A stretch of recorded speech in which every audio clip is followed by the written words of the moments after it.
I brought you something close to me. Hi there, welcome to Things in Chuck's House.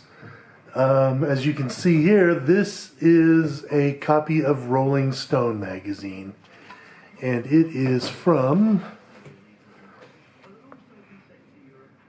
September the 7th of 1989.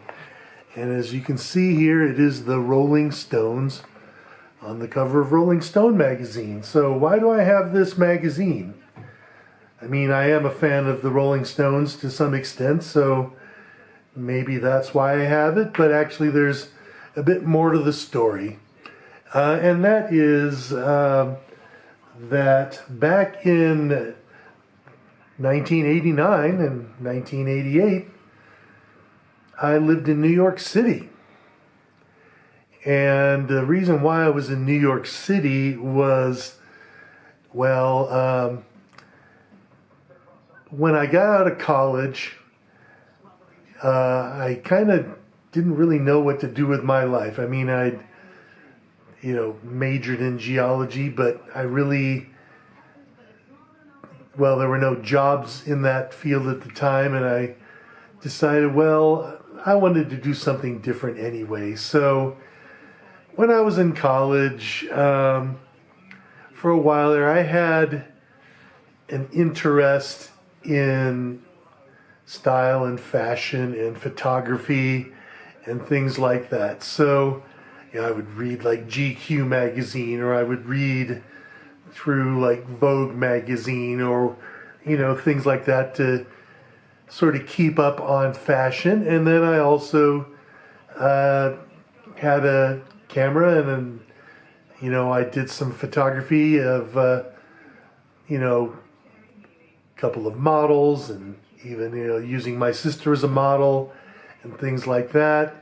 And so I sort of fancied myself a somewhat stylish person, although I really had no clue what I was doing.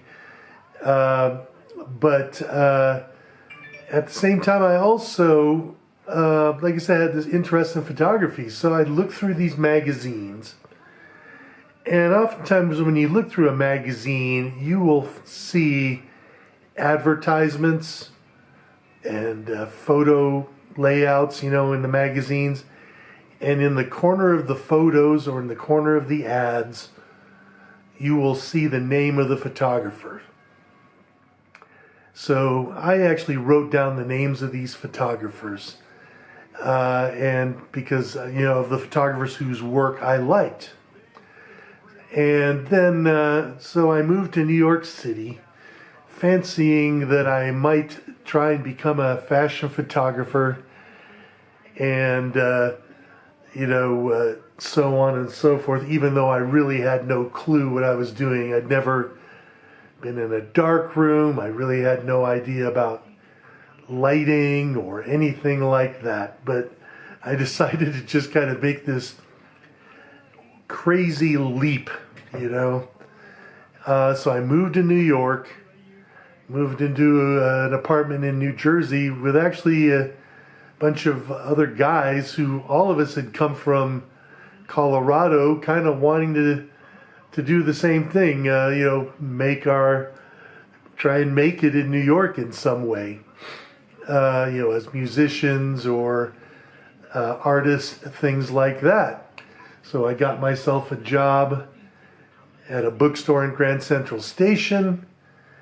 And then I also went to various model agencies and did some, model shoots with the agencies, and, helped them, some models, with their portfolios and things like that.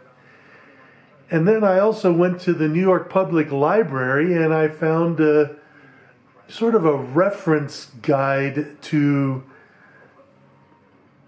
basically advertising in New York. It had lists of artists and photographers and ad agencies and all this sort of stuff. So I actually got the phone numbers of all these, probably several dozen photographers. So anyway, I started to interview with a few of these photographers, and then And then one of the photographers who I really liked was this guy named Albert Watson. And that is who photographed this cover here. And there was an article about him in American Photo magazine. I'm sure I still have that issue somewhere. But they described him as the best photographer you've never heard of. And he, it was a full article about him on the cover. And in the article, it mentions how Albert Watson has this new 30,000 square foot studio in the West Village. And I'm like, okay, well, I think what I want to do is I want to get an interview with Albert Watson. Not necessarily to get his job or get a job with him, but I wanted to see what his studio looked like. I mean, I wanted to see a 30,000 square foot studio, you know. So I call up his studio and I speak with the first assistant, and he asked me to come by there for an estimate, and I do so, and I bring over my really feeble portfolio, and he discusses with me, you know, what my interests are and all that sort of stuff. And he says to me, you know, you're the kind of guy we're kind of looking for. We're looking for a guy who's willing to work part-time, who is just getting in the business, and, you know, just wants to learn some things. So he says, yeah, come in tomorrow morning. We're not doing very much. We're just shooting a cover for Italian Vogue. So my jaw kind of dropped, and I'm like, so my first job is going to be helping them shoot the cover to Italian Vogue. So I did that, and I survived, and so on and so forth. But then a few months later, you know, after working for him for a while, mostly on the weekends and in the evenings and in the mornings, they asked me to come over one evening, and the thing they really wanted me to do was to help them get the studio all cleaned up. And I was like, well, gosh, you know, I guess I really should, you know, go ahead and do this. So I go over there, and then I'm cleaning up, and they asked me, well, can you come in tomorrow morning? And it just so happened that the next morning, as I mentioned, I worked at Grand Central Station. And while I was at Grand Central Station, I saw them setting up a platform inside the station, you know, near one of the tracks. So I asked around, and I'm like, what's going on? And they said, well, what's happening here is the Rolling Stones are going to be announcing their new tour here tomorrow morning. So I thought, well, that's pretty neat. I'll get to see the Rolling Stones. I've never seen them before, of course.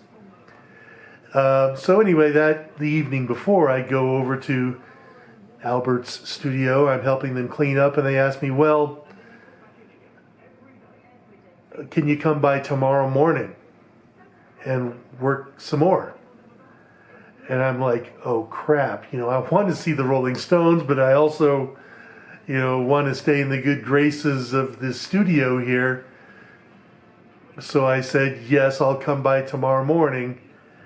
And then they said, well, we'll be pretty busy tomorrow morning, because what's happening is the Rolling Stones are going to be announcing their tour at Grand Central Station tomorrow morning, and they're coming over here immediately after that, and we're going to shoot a cover for Rolling Stone.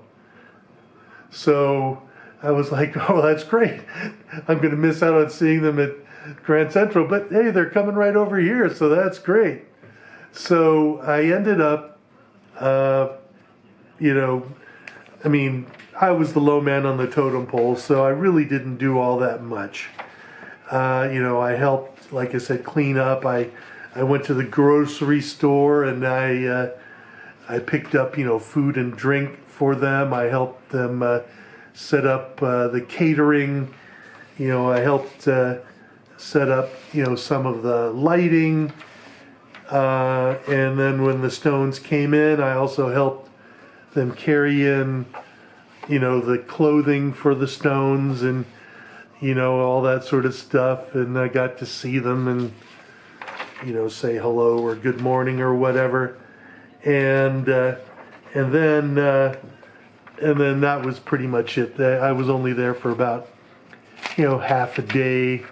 And then, that was that. So let me go ahead and show you these photos here. As I said, Albert Watson is a great photographer. He's still, doing his work, even though my guess he's probably, in his 80s by now. But there's the article. So I had my own small part in doing this article and getting the photos done, of course. So that is my story as to why I have this Rolling Stone magazine.